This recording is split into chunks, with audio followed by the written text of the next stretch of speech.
avec une victoire. Quel est votre sentiment sur cette prestation? Je suis un peu partagé. Bien entendu, je suis content du résultat. Compte tenu du calendrier, c'était un match difficile dans la gestion. On en avait parlé on en avait beaucoup parlé avant le match. Voilà, donc le résultat est là. Sur la forme, bon voilà, c'était pas satisfaisant selon moi. Il y avait notamment cette première mi-temps qui m'a pas plu. Le plan de jeu n'a pas été appliqué comme je le souhaitais. On a créé selon moi on allait concéder trop d'occasions, pardon, excusez-moi, je suis un peu fatigué, concéder trop d'occasions, voilà, trop d'espace. Bon voilà, je pense qu'il y avait certainement un peu de fébrilité. Ma ligne arrière était effectivement très jeune. Elle a eu du mal à rentrer dans le match. Voilà, après du coup on a corrigé, on a changé de système en deuxième mi-temps et ça nous a apporté plus de stabilité. Ça nous a permis même de nous créer quelques bonnes situations en compte. Mais cette première mi-temps, si je suis assez honnête, on est bien payé à rentrer en gagnant 2-1 à la mi-temps. Je trouve que voilà, on savait qu'on avait un chantier il y a 2 mois. Voilà, cette équipe devait grandir mentalement dans la combativité, dans la gestion du stress, la gestion des émotions et notamment la gestion des temps faibles. Voilà, je trouve que bon, ça commence à payer ses fruits. Alors voilà, évidemment, là, ce match-là, notamment les 15-20 premières minutes sont un contre-exemple, mais j'ai pris quand même un sacré risque, je vous le concède, en alignant 3 vraiment très jeunes joueuses d'entrée sur une défense à 4. On ne l'avait pas fait depuis longtemps. Voilà, mais non, on progresse sur le plan mental quand même. Voilà, après, voilà, en Ligue des Champions, c'est mercredi, je trouve qu'on a été capable d'associer les deux, être fort mentalement en respectant le plan de jeu, en étant discipliné. Ce soir, un petit peu moins. Même si c'est vrai que j'ai quand même beaucoup chamboulé le 11 de départ en première et en deuxième mi-temps. Est-ce que vous êtes satisfait, on arrive à la fin de cette première partie de saison, est-ce que vous êtes satisfait de prestations en D1 et du classement là, à la mi-saison? On va dire oui, oui, le classement, bah, là c'est bien, on a pris 3 points ce soir. Voilà, si à part ce match nul au Havre, depuis la défaite de Lyon, on était plutôt sur une bonne dynamique en D1 Arkema, donc ça c'est bien. Maintenant, voilà, on va attendre encore, si vous voulez bien, 72 heures avant de faire les bilans. On n'est pas en vacances, loin de là. Il y a encore un très très gros match et voilà, c'est ce que j'avais expliqué avant le match. Vous ne pouvez pas gérer ce match forcément sans penser dans la gestion des joueuses à celui qui arrive 3 jours plus tard. Donc voilà, on avait coupé un petit peu, on a des joueuses un peu cadres. Voilà, certaines en première, certaines en deuxième. On s'était limité, quoi qu'il arrive, à une limite de 45 minutes pour certaines joueuses. Donc c'est pas facile, hein, mais voilà. Donc voilà, non, l'heure des bilans, pas tout de suite, on va dire oui, des Arkema, mais même si le résultat, voilà, il faut surtout pas s'enflammer. Le résultat est certes positif ce soir, mais on voit encore tellement de chantiers. Enfin, moi, je vois encore beaucoup de chantiers à travailler, tactiquement, mentalement. Alors là, les jeunes, il faut que voilà, il y a des choses. Ouais, pour moi, j'ai trop aboyé sur le banc là. À un moment donné, il y a des choses que maintenant elles doivent voir sans que moi je sois obligé d'intervenir. Voilà, et pourtant c'est pas faute de répéter les choses. Donc j'aimerais que voilà, sur le plan collectif en tout cas, même si mentalement on a bien franchi un palier, il faut que tactiquement et on va dire culture, enfin sur la culture tactique, on franchisse encore un autre palier parce que sinon voilà, ça va être. En tout cas, c'est une belle piste d'amélioration pour la suite. Sur Sandy Baltimore contre la Roma, est-ce que vous avez des nouvelles? C'était assez impressionnant au ralenti. Franchement, voilà, c'est super dangereux. Le gros soulagement, c'est que comme elle a pu continuer, c'est que bon bah déjà l'os, on sait que c'est pas cassé, parce que franchement, elle peut lui casser la jambe. Hein. Si vous revoyez les images, ça peut casser. Donc on va attendre, là bien sûr elle est en soins, on va attendre, voilà, comme vous le savez, froid, essayer de réduire l'hématome au maximum pour que demain on ne se retrouve pas avec un hématome de 10 ou 15 cm parce que c'est long à se résorber et on croise les doigts pour que elle puisse tenir son rôle si on a besoin mercredi. En plus, Sandy revenait de blessure.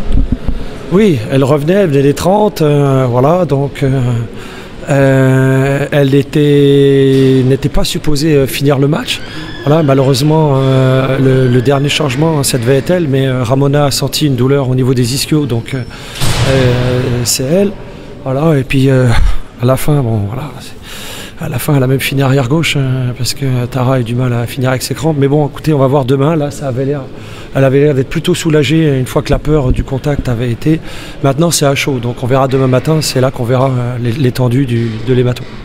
Donc, le médical choisit un petit peu la tactique du Paris Saint-Germain et comment sur les prochains matchs. Non, mais on échange beaucoup parce que vous savez que voilà, le risque de blessure sur cette période de l'année est quelque chose forcément qu'on a tous, tout le staff en tête en permanence, médical, athlétique et bien sûr le staff technique et moi en premier.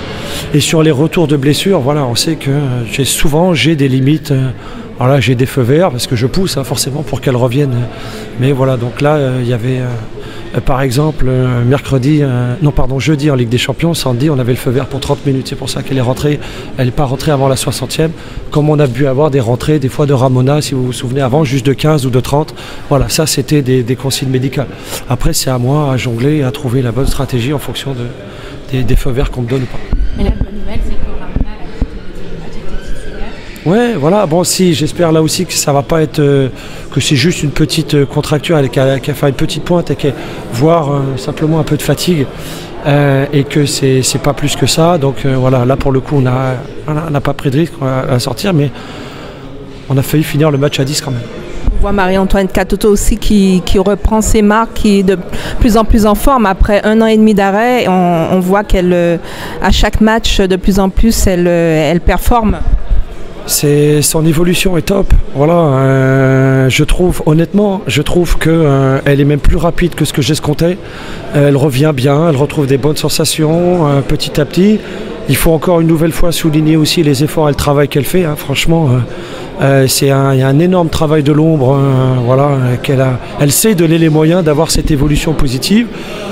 Voilà, je sais qu'on a aussi bien planifié et bien balisé ses retours avec des temps de jeu vraiment progressifs pour surtout pas reprendre le risque de retourner dans une cycle de blessure, même une petite qui pourrait casser cette dynamique.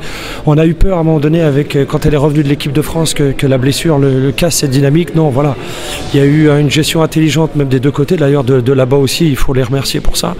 Et de notre côté, pour que le temps d'arrêt soit court. Elle revient bien, les sensations reviennent. Voilà, on l'a dit, il faut au moins 6 mois, elle en est à presque plus de 3 maintenant, et on voit déjà une bonne évolution. Donc c'est bien, c'est très bien pour le Paris Saint-Germain, c'est très bien pour elle aussi, puis bien entendu c'est bien pour les Bleus.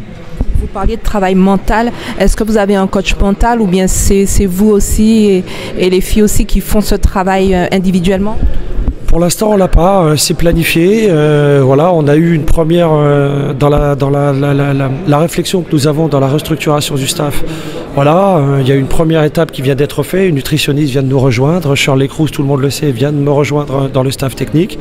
Il y a une prochaine étape qui est planifiée au niveau de l'analyse et de la préparation mentale qui devrait, j'espère, normalement, le temps qu'on trouve les bonnes personnes, arriver dans le début d'année.